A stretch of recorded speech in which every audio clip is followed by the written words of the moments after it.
బట్టి మీరు అండగా నిలబడబట్టే ఇన్ని కార్యక్రమాలను మనం చేసుకుంటున్నాము. ఇవన్నీ భవిష్యత్తులో ఇంకో కొనసాగాలి అంటే మీరు సంపూర్ణంగా మద్దతు పలకాలి. ఏ కుటుంబం కూడా ఒకటే రోజు ఒకటే సంవత్సరంలో అన్ని సమస్యలు తీరవు. మనం ఇల్లు కట్టాలన్నా, ఇంటి ముందర అలుక్కోవాలన్నా, పండుగ చేసుకోవాలంటే కూడా ఇల్లు అలకంగానే పండుగ అవుతుందని పెద్దలు అన్నారు కదా. అట్లనే ఒక్కొక్కటి పరిష్కరించుకుంటూ వస్తున్నాం.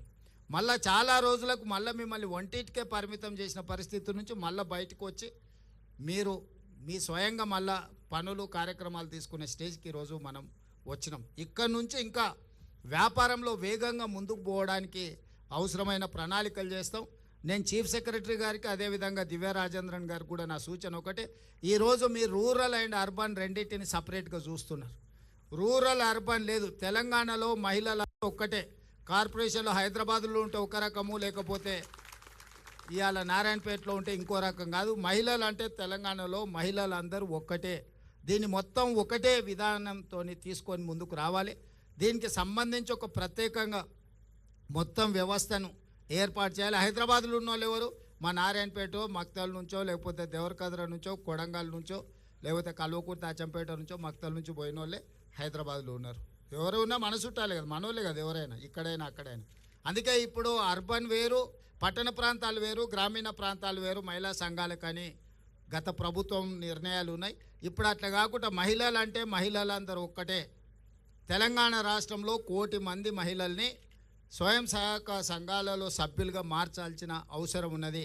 మన చుట్టాలు ఎవ్వరున్నా సంఘాలలో చేర్చండి. 1 కోటికి మనం చేర్చుకోవాలి. ఏదో ఒక రోజు అవకాశం వచ్చే రోజు అందరు మహిళల్ని హైదరాబాద్లో మహిళా శక్తి ఔటర్ రింగ్ రోడ్ మొత్తం మన 1 కోటి మంది మహిళల్ని ఔటర్ రింగ్ రోడ్ మొత్తం మీద మొత్తం అందరం మనం వచ్చి మన శక్తి మన బలాన్ని ప్రదర్శించేటట్టు చేద్దాం. ఆ రోజు అరుణమ్మ గారి సహకారంతో ప్రధానమంత్రిని కూడా పిలుద్దాం. తెలంగాణ మహిళా శక్తిది, మాకు నిధులు ఇవ్వండి, మా ఆడబిడ్డలకు ఇస్తారు. కేంద్ర ప్రభుత్వం ఇవ్వాల్సింది కదా, ఇయ్యారని నేనేమో అంటలే. నేను సో కేంద్ర ప్రభుత్వం నుంచి కూడా మనం సహకారం తీసుకుందాం. ఇది రాష్ట్ర కేంద్ర ప్రభుత్వాలు ఇచ్చిపుచ్చుకునే ధోరణిలో ఉండాలి. ఎన్నికలు వచ్చినప్పుడే రాజకీయాలు, మిగతా సమయంలో అభివృద్ధిలో వాళ్ళ వాటా వాళ్ళు, అత్తగారింటి నుంచైనా తల్లిగారింటి నుంచి అయినా ఏదైనా పిల్లల మంచి కోసం వస్తుందంటే వద్దనేది ఏముంది?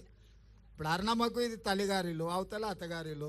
తల్లిగారింటికి ఏం తెచ్చినా అత్తగారింటికి ఏం తెచ్చినా మనం ఏం వద్దనేది లేదు. ఇంకా ఎక్కువ నిధులు తీసుకురావాలి అరుణమ్మ గారు.